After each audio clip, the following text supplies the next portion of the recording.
Hello everyone and welcome back. Today we are looking at the Dragonfly. So I did get this off of Amazon. There was a limited quantity that had gone up. So I was fortunate enough to be able to get this. I am very happy to be able to get this. And as you can see, we have our assistant, Indy, is here ready to help us and knock down any figure that is kind of left to its own demise. All right, so this is a big box. I'm going to say it's a little bit over a foot wide, maybe about 16 inches tall. Yeah, it's got some size to it. So let's try and get her opened up. This is the first time I'm unboxing it. I just got it out of the main boxes there. Cutting the tape here. Now, when I got this, I'm not fully clear if it's got, say, one figure or four figures. I think it has four different figures in here, so we will have to take this for what it is. Now, we have 1, 2, 3 different trays. So let's get this kind of opened up so we can see as I'm feeling here, trying to get this all out. Oh, come on. So we have a thin tray here, then a bulkier tray, and last but not least, look at the, I don't know how well you guys can see this, kind of moving the camera around here a little bit. Look at who they have here. I mean, really, it's kind of a nice outline of Wild Bill. That's kind of neat. To make him just kind of the, well, it's the Yeehaw companion, and that is definitely Wild Bill for the first Cav kind of soldier here, pilot. All right, now our box is empty, so I'm going to get the box out of the way here just so I can give us room on our kitchen table. As I'm knocking into things, my wife is laughing at me because I look like a child on Christmas morning getting this delivered here today. So, and just starting off here, we have the Dragonfly XH1 based off of the old Huey Cobra. You know, and we've done this before, learning all the fun, intimate things about how this all worked out. So the Huey Cobra, or the current iteration, which is the Huey Viper, they took the same engine frame that they have in the standard Huey, and then they put it into the Cobra for us, for the G.I. Joe. They put it into the Dragonfly. So it has that same engine that we have in the iconic Huey that we're all so familiar with from back in Vietnam, and even still used today by many different outlets.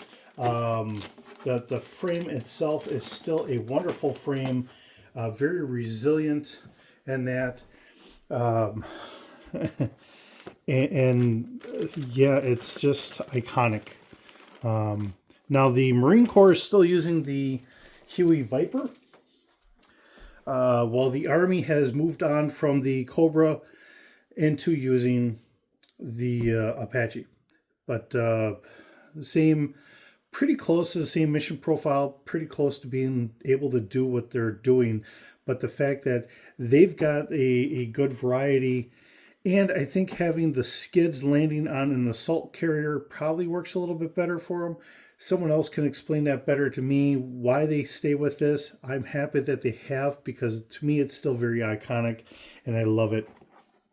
So we do have the Dragonfly XH1 instructions here on putting it all together, which this all folds out here. And then we have a couple different modes here. So we do have a lights. If I hit it once, it looks like we light up on the inside. The second one, we light up in the front as Indy's getting curious. And then we have for the gun, and fifth one is off. I can't tell what the difference is. I think it turns off the extra lights on the fourth. And we do have a stand for the Dragonfly for it to be able to get up on and look like it's hovering, which is wonderful. And then putting it together, this is our instructions. It is going to need 3 batteries, and I will have to pause to get those in here. It looks like AA batteries, which I should be able to get. Now, we do have 4 figures. We have 4 figures listed here as Indy is checking out something here. All right. So we do have, looking at, we have Wild Bill, we have Ripcord, we have Glenda, and Crazy Legs. Now, I don't know Glenda very well. That's Jane Glenda Mulligan. Crazy Legs is David Thomas, and Ripcord is Wallace Weems, and of course, it's William Hardy for Wild Bill. So, yeah, kind of nice, kind of iconic, great to look at. Let's get into this. Let's start getting this out and making a kind of like a Christmas morning here as we look at it all. So kind of going through here, we have our tail fins here for the, I'm always going to think of this as a Cobra, mainly because, you know, growing up in that time frame for the Dragonfly. I don't know why, you know, Dragonfly, I've always loved the Dragonfly, but it's still the Huey Cobra to me. And it always will be, I guess. I can say the Dragonfly over and over again, but it's still always going to be that. And then we have the twin rotor blades. Very durable design that they had done for these. Back then, these were made out of, I believe somebody had just explained this to me because I was talking to a pilot, and he had mentioned for the Huey Cobra and all that, seeing they were using roughly the same blades. These were a regular metal instead of being a composite that we're using today. So just kind of keeping that all in mind as I drop one. Oh, that's never good. But it's going to be coming out of here shortly. We'll get that just moved over off the screen. Just trying to get this all together. Let's look at everything. And of course, there's going to have to be something underneath here. That's probably the frame itself. And yes, it is. Okay. This is the important stuff right here. So we have the frame. And we have the tail boom, as well as some of the extra pieces here. Let's get all these out. And once I get this, then I can kind of kick the box off to the side. Now, this being a very iconic piece of G.I. Joe, and I know I've made comments before because, you know, we have these big vehicles, which is just awesome and it's wonderful. And I'm not going to say it's not, but give me a second. All right. Had to kind of wake up the wife here. She's got to head on off to work as I'm sitting here playing here. All right. So here's the fuselage looking ever so nice. All wrapped up here. As we try and figure out how we're going to get all this off. There's got to be a seam here somewhere, because I can feel it. I can see that there's going to be a seam, but this does feel fairly good as far as durability. Not that I really want to smack it around or anything, but okay. There we go with the seam. There's one. I probably have a seam up here as well.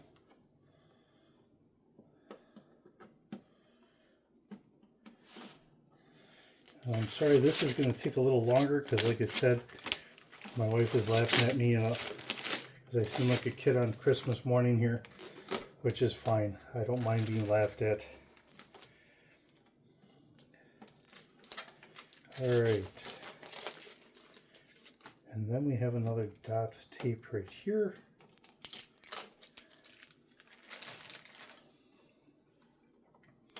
Now this piece here to hold these together, I might leave that in there, at least for now, giving it a little extra resilience. You know, we get a hatch here. Let's take the hatch off so you can see inside there the loading mechanism for our tri-barrel machine gun. I believe that was a 20 millimeter. So if I remember correctly, at the time it was a 20 millimeter, and I think it got bumped up to a 25 millimeter later. But yes, that's very iconic, looks very nice. There's going to be a battery compartment in here somewhere. We're going to get the batteries in there too, so we can light that all up. And we have another loading mechanism. Okay, so these are going to be for our side guns. So these might be 50 cals right here. And of course, underneath, then we're going to have our 3-barrel machine gun right there. And that's going to be our 20 millimeter here. So our battery compartment is all the way in the back. I will have to get a screwdriver for that, so we will have to pause that once again so I can get that all going. And so we have our wings here to hold our ordnance, as well as a spot for the tail boom. Now I'm going to see, looking at the back here, I think this is a newer version of the exhaust. So this might be from the latest iteration, but we only have the twin rotors, instead of having the 4, which is where we are today in today's modern Marine Corps. Okay, so taken out from here, we do have our 2 Sidewinder missiles from the looks of it, if I'm getting the missiles correct. And if I'm not, I do apologize. And of course, they threw in some nice long exhausts from the missiles launching, so we could put that onto a couple different missiles. I'm going to guess that this is for the Sidewinders.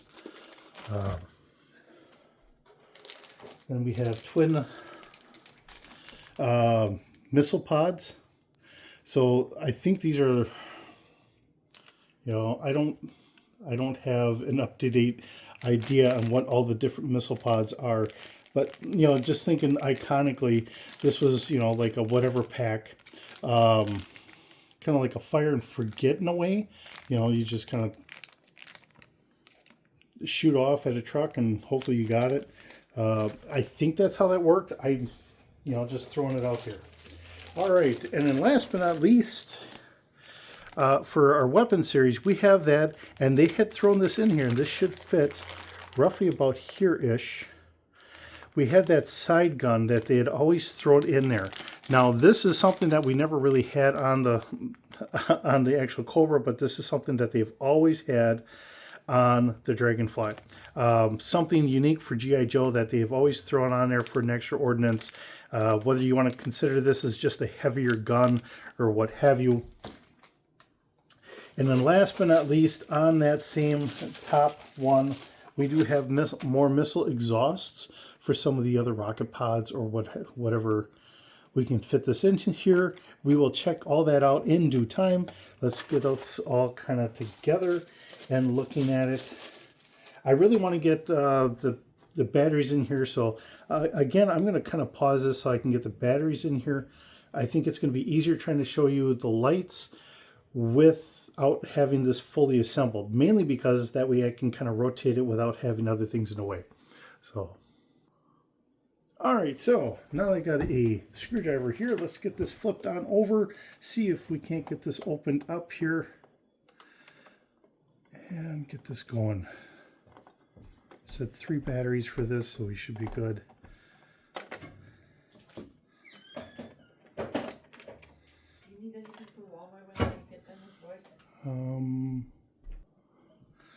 All right, so saying bye to the wife and kind of pausing here. Hopefully I'm picking up at a good spot. Now I got 3 batteries. It looked like I needed 3, but it looks like I'm only needing 2. No, I do need 3. There's a 3rd spot all the way in the bottom here. All right, someone did this one backwards maybe? I don't know. There's that one. Okay, no. There's that, and then this one. All right. We should be able to fold that over Get our battery compartment on here.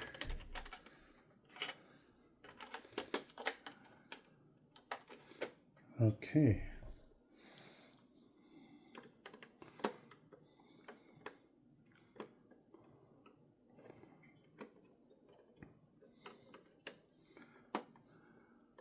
There. Just a little snug. All right, so we do have the lights here. Where did it say the lights were? Oh, it's going to be on here. Oh, here. So we have a button back here. That's where it was. So looking inside the cockpit, we do have the lights on. God, I hope you guys can see this. This is kind of nice and cool.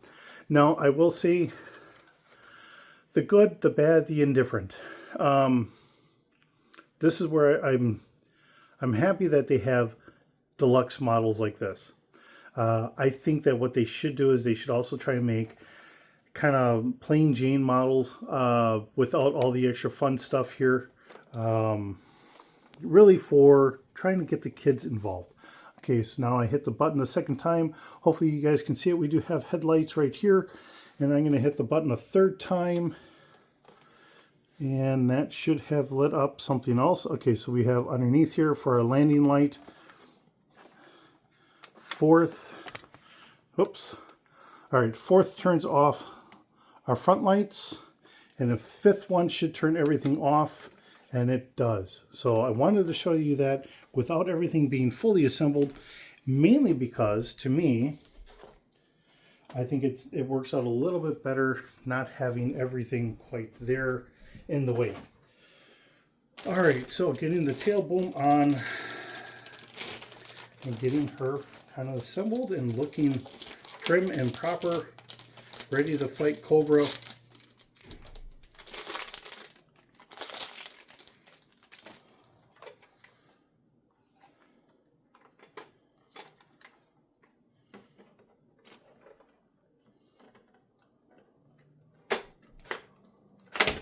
Oops. There we go. There's a snap. Makes her a little on the longer side here. Let's see. Okay, well that kind of fell out.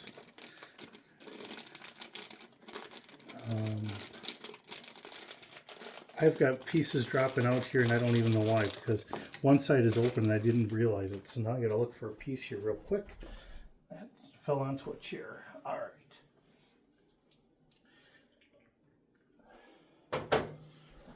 Okay, so these should theoretically go in here-ish. And what I'm gonna do is I'm gonna take a peek here. Yep. Looking at the instructions, just trying to make sure I've got her correct, and it does. So these snap in here.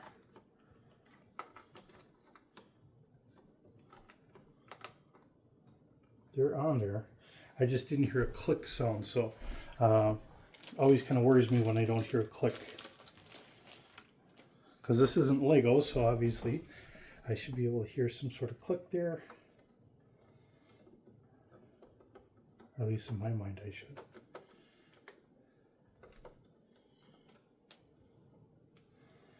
Okay.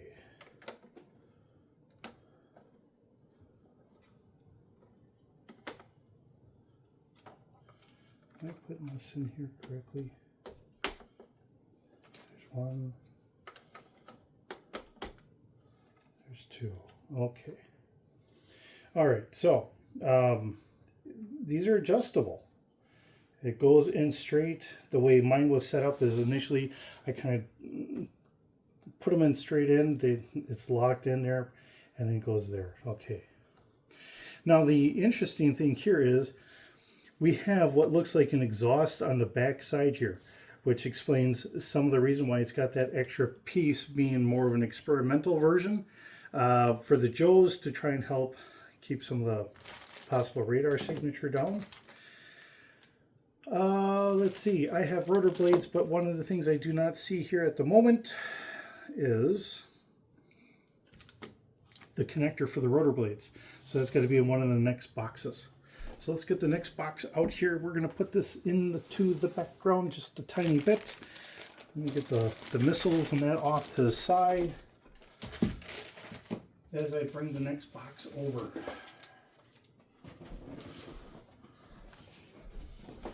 All right. So as we open this all up here, we get to see what's in here. Oh, shishis. Okay. So again, we're going to have some more missile pods. Let's see. That's for our rotor. And this is going to take me a minute to figure out what that is. There's our ordnance wings. This, I believe, is our stand. And then this is the other part to our stand here. So I can close this all up, or at least just get it out of the way for the moment. We'll get the stand together real quick and we'll just kind of put her off to the side for the moment. And there's going to be stickers to go onto this, I'm sure, seeing that we don't have them on here already. Now, I was stationed over at Fort Stewart, and I'm going to say it in this regard. This almost looks like it looks very much as though it is the stand base in a way to what would greet you when you go into Fort Stewart, or at least used to be there, because we did have a Huey Cobra sitting there at the front entrance. So this having the stand pegs here, of course this piece is in the way, so it would sit like this, and that is almost identical as to how that they had actually had this station there at Fort Stewart. So I don't know if they intentionally knew this or not, but that is very similar as to what we had there. I'm going to move that just out of the way for the moment so we can have room to put the rest of the Dragonfly together. All right, let's start getting our rotor blade assembled, making it look all nice and iconic. I look at some of the other pieces that we're going to have here, and I'm trying to figure all this out. Now, I think I opened up some of the side pieces here, but I didn't open all of them. So I'm going to guess that this is probably going to be the same on both sides. We do have another piece here that we can open up. Flap doors, and it's going to be on the same spot on both sides. But this is for our turbines, for our motor, as far as for trying to help propel it forward. So, you know, we can have our mechanics working on there. We have Cover Girl. Maybe Cover Girl can give a helping hand there as well as Wild Bill. I'm not certain where these go at the moment. I think these are holders.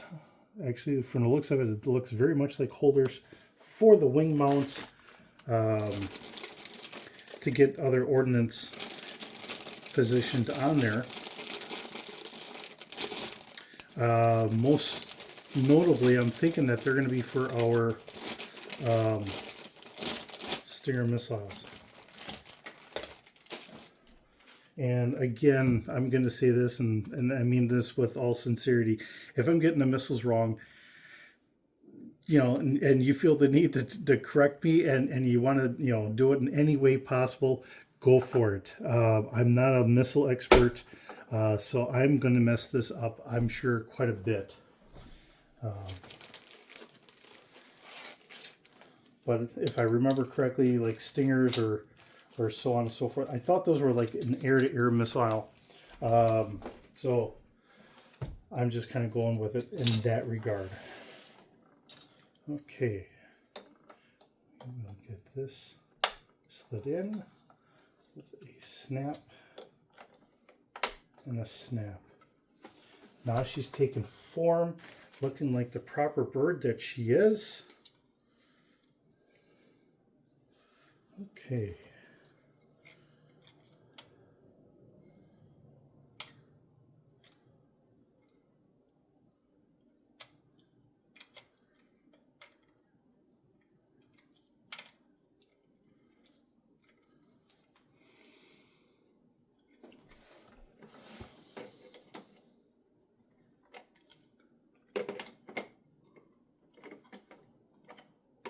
come on. There, she snapped on. Now one of the things is I put this on the side here because it looks like it really needs to go.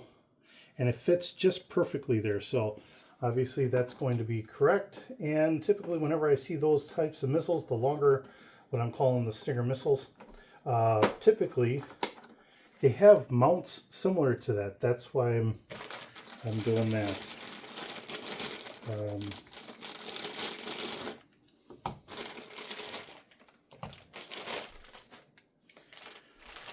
All right, getting our weapons all undone here. And perhaps I should have done this before I put them all on, but I didn't. I'm sitting here trying to work around everything.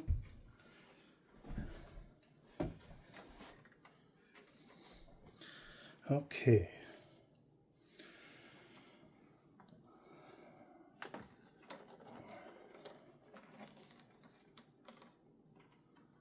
So, what we're going to have is on one side, we're going to have this mounted in, and hopefully I'm doing this correctly. Gotta hope I'm not messing this all up.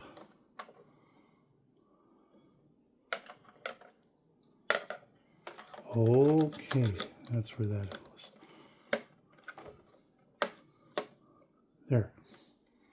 There we are. Okay, so we have our machine gun there. And on the other side, we have a winch. So I can put the winch on that side.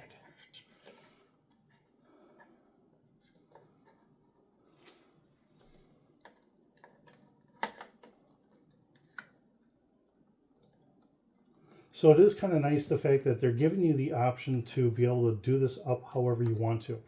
Whether you want to have the winch and the cannon, or if you want to kind of have all the missiles. For whatever different mission parameters you want to run it, you have that option there. So it's kind of nice.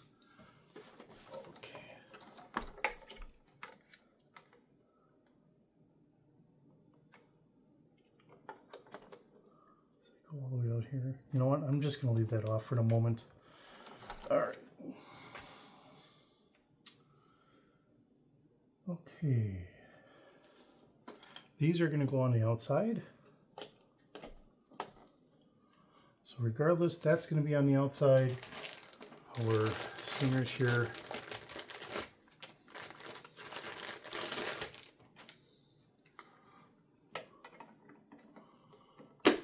There. So if we get jumped by a rattler, then we have some defense against them.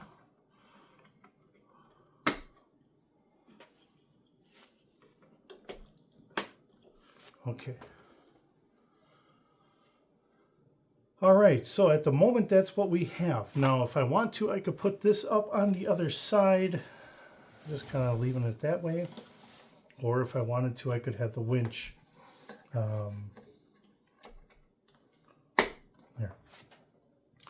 Okay. Like I said, I mean, I could put the winch in here. This is the same connector. Hopefully you guys can see this. So it's the same connector either way. It doesn't really matter. And it's fine. It's going to really kind of go this way. So the winch is sitting, the winch part in the front, and then our dial in the back, so that way we can pull that down. We can get some Joes kind of hanging there. All right, kind of nicely done. No complaints so far. Looks wonderful, feels wonderful. Nice piece of machinery here. Now all we need is a pilot, or possible pilots. And we do have the foot pegs. So they did keep these in here, so we can get one, possibly two on either side. And it's funny because to me, it's one of the iconic things of G.I. Joe. We just, hey, jump on here, you know, wherever you can get a footing, and then we're going. Which I thought was kind of one of those things you're going to do in the military, which really is not something that we typically do. Although we see that in wartime use, mainly because whenever vehicles are down, we're just trying to get people moved and out of there, we will do that. Let's get the cockpit opened. And then it opens up all the way. And as you can see inside, we do have harnesses here for our pilots, so that way they're well taken care of. I'm just going to try and get the pilots out. I'm not going to really get them in there. I'm not going to worry about that. Let's take a look and see who we have. As Indy is behind the camera, just kind of looking for affection. All right, come on, kitten. I gotta move the chair. I gotta move this. I gotta move this. This is with the regular camera. I can't edit that as much. Watch yourself. Okay, thank you. All right. So, on to the last box. Now, this should be 4 different figures here. This should be... Now, I'm going to be honest. I'm not going to spend as much time with them. I might open them and just kind of put them in because I'm sure the system for the figures are going to be the same as what we're usually having.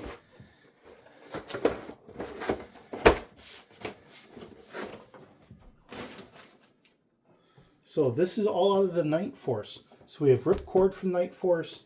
We have Wild Bill from Night Force. Or no, Wild Bill is just Dragonfly. We have Crazy Legs out of Night Force.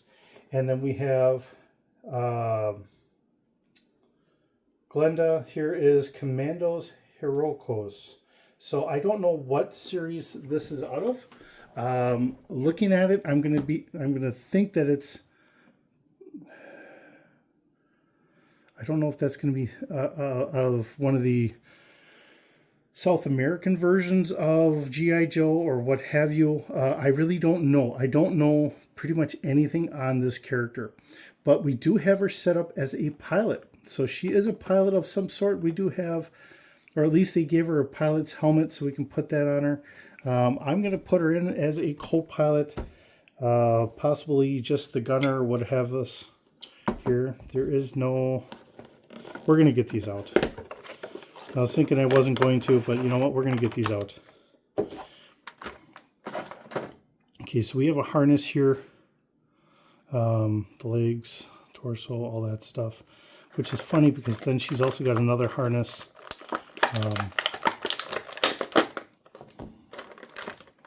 We'll speed through on these guys a little bit.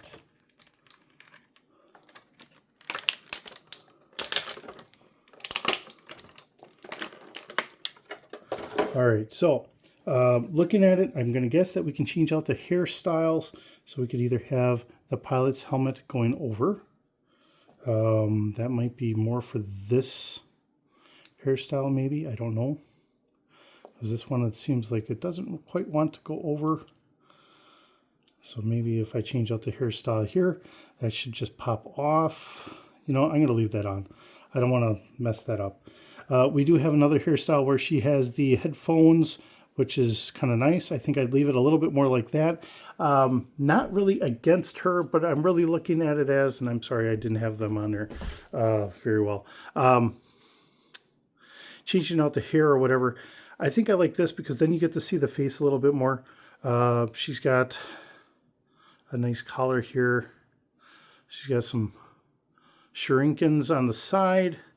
You know, kind of nicely done. Double knee joint, double elbow, double shoulder. Kind of nice figure. We've got the holster. She's sitting there with a pistol. I'm going to guess a 9mm. And she's got a submachine gun of some sort right here, which looks like it's got like a collapsible stock. So she's got that as well. To me, I think she's going to be the co-pilot or gunner. I'm going to kind of put her down. She does have a backpack with like air or communications gear or something, because I don't know much about her. I'm being honest here, so I don't know what her specialty is. I really don't know her specialty. All right. And then we get Crazy Legs, which, if I remember correctly, he was a parachutist. So he was an airborne soldier. And he's got like a 9mm here. He does have a regular ball cap, as well as they gave him a flight helmet as well. He's got a backpack.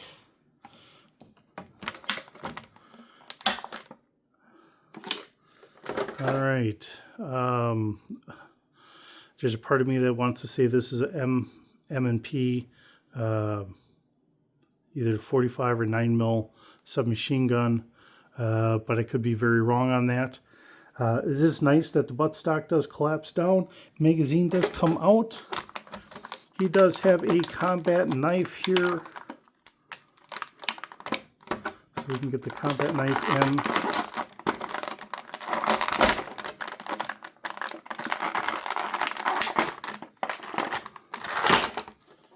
Whoops, as I can unlock the...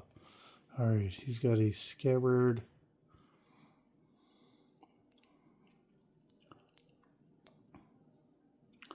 You know, I just did that just by pure accident, and it fit in real good. It looks like I knew what I was doing. There's this holster. And again, he's got all the gear here for doing like a parachute, which is what he traditionally is. He's a parachutist. But to throw him in there. And he also has a helmet, which I think you're going to need for doing the parachuting. I think most in today's military, I think we're going to be wearing our helmet when we're parachuting to try and keep us a little bit safer. He's got the double knees, double elbow. Looks like a double shoulder as well. Kind of nice. And he's got the ball cap, so if you just want the ball cap on there, you could do that. And then he's got a couple different pairs of goggles. One pair to go over the helmet, and another one without the helmet. So if you want to do those in either regard, you could. And I know I'm flying through these a little faster because I know I'm spending quite a bit of time here with you guys on this.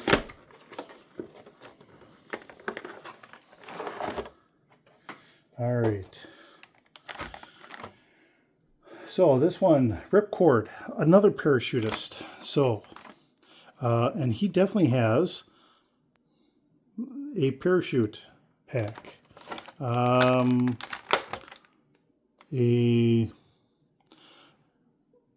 compact rifle, battle rifle. It also comes with a sniper rifle. He has a handgun with some extra fun stuff on there, possibly a flashlight or laser sight underneath.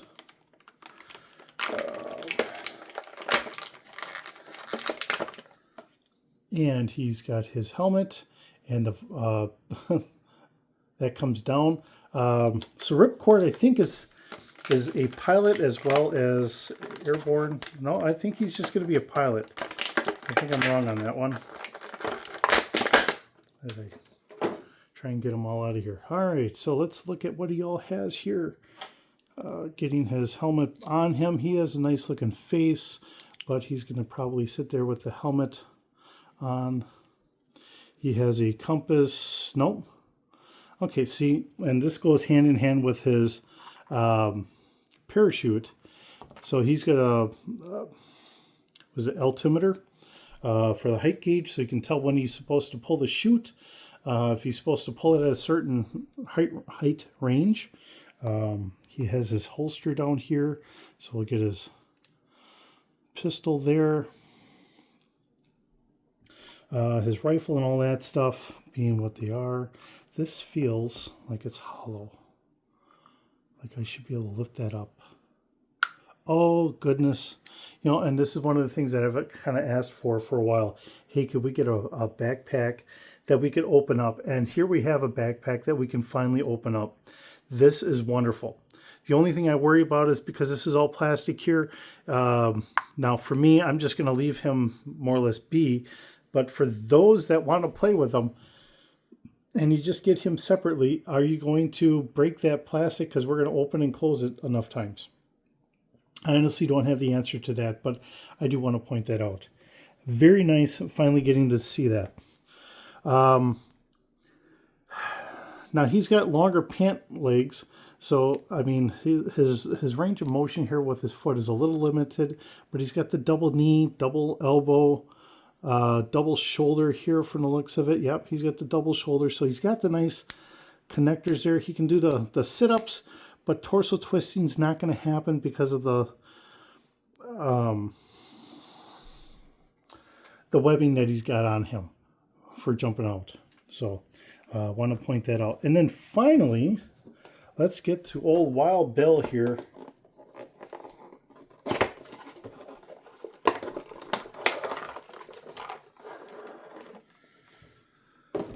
Okay.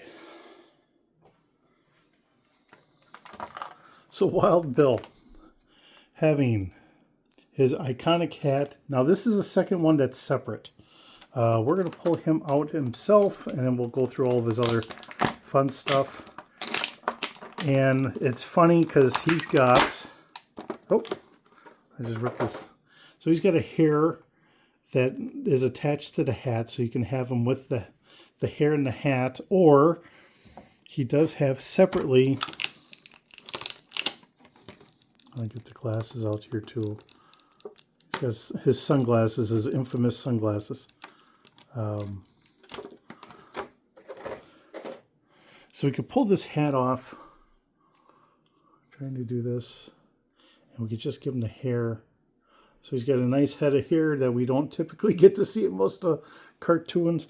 And then if you want, you could still put the hat on over, or so you can hold it and you know, do the old yippee kind of maneuver here. Trying to see if I can get him to hold it here in his hand, and he does. So we have him holding his hat in his hand. You know, yippee! All right, another job well done. Okay, I'm going to put his hat back on him as I have tape on my finger from all this. Okay, so he's got a scabbard here. I'm trying to find his stuff itself because we didn't pull his stuff out. All right. Scabbard sheath, you know, you can accuse me of saying the wrong one. I'll use them hand in hand.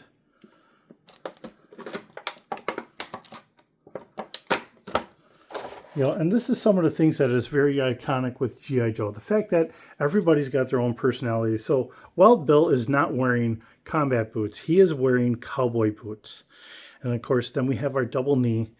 And for his guns, being iconic and just being him, instead of having a 45, a 9mm, what does he have? Probably an old Colt 45 pistol. And he's got two of them with ivory handles. Just a good old Texan being himself. Logistically, I'm going to say G.I. Joe's got to be a nightmare in a lot of regards. But just in the comic book sense, you know, you make every character iconic because they have their quirks and everything, and it just makes it fun. So, looking at the rest of them, he does seem to have that double shoulder. He has the double elbow here. The head's on a nice swivel. He can do a torso twist as well as, now his vest splits a little bit, and it clicks. He can do crunches. So nicely done. Now this is the first time I've gotten them from HasLab themselves. So listening to them doing the crunches, they were all doing it. They all have that click.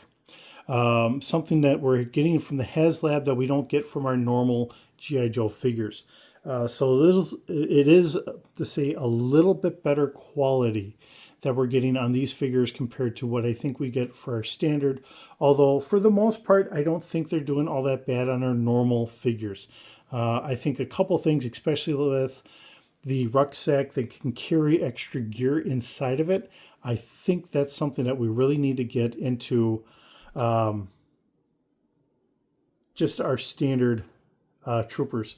Even if, and they did this for a while, they actually had battle packs where you had extra guns and backpacks and so on and so forth. I think if they were to come out with a line of backpacks and extra gear in the battle packs for the 6-inch figure line, I think you might sell them. I could be wrong. You guys can let me know out there in the comment section. You know, even just, you know, the however you feel this is. I know I'm doing this with my phone, and of course trying to deal with family issues here as well, because, you know, I myself have to get off to work here in a little while, but it's in. I'm trying to make sure I get all this stuff in, put together, and here so I can have it posted up here. And this is for Friday morning, and it's wonderful to be able to have this. Now, this is a rarity. I don't get a lot of these. Last big vehicle I had, one of the channel supporters, a good friend of mine, he picked that up for me, and I'm very blessed that he had done that for me. So yes, it's not something that I get to do all the time. And as I'm going through figures this week, you know, I try to find these things on sale as best I can. That means that some of them are coming off a little later and all that. Occasionally I might splurge just a little bit to get a certain one or two, but I'm trying to get them on sale and that. So certain iconic ones that I feel are not going to be around, I might spend that extra money on. So like everyone else, I think we're all trying to be able to support our hobby and yet do it in the least expensive ways we possibly can. Shop around, find places that you feel comfortable shopping with, and go from there. It's always great to me whenever I can find it in a store, pick it up, and go from there. Unfortunately, for the most part, my local Walmarts, even though they have the rights to the Night Force, those are their exclusives. Just like Target had the Tiger Force. And my local Walmarts do not carry hardly any G.I. Joes whatsoever. So if I do get them, typically I have to order them from somebody that's put them up on Amazon and go from that way. I don't have a Walmart account to try and pick them up from there, and I try to limit how many places I have accounts with, so I don't have to, you know, keep all that stuff in mind. So however you do this for your own collections, or if it's just a wonderful thing to watch, you know, it just is what it is. This has been fun unboxing this. It's, you know, my wife is laughing when she was here. She's gone now, but she is laughing at me and just looking at me like I'm a a little kid on Christmas morning, because that's what it kind of feels like. It is just exciting to be able to see this, and even more exciting to be able to show you, you know, to see some of these videos and people having these and knowing that most of the time I don't get a lot of these either. It's nice when I can get them, or if there's something I can find that's cheaper that you can get as an alternative, that's wonderful to be able to show you as well. With that being said, with me, Wild Bill, and Indy, wherever she's hiding, we thank you for joining us today. It's wonderful having you here. I hope you're doing well, and I will see you in the next video.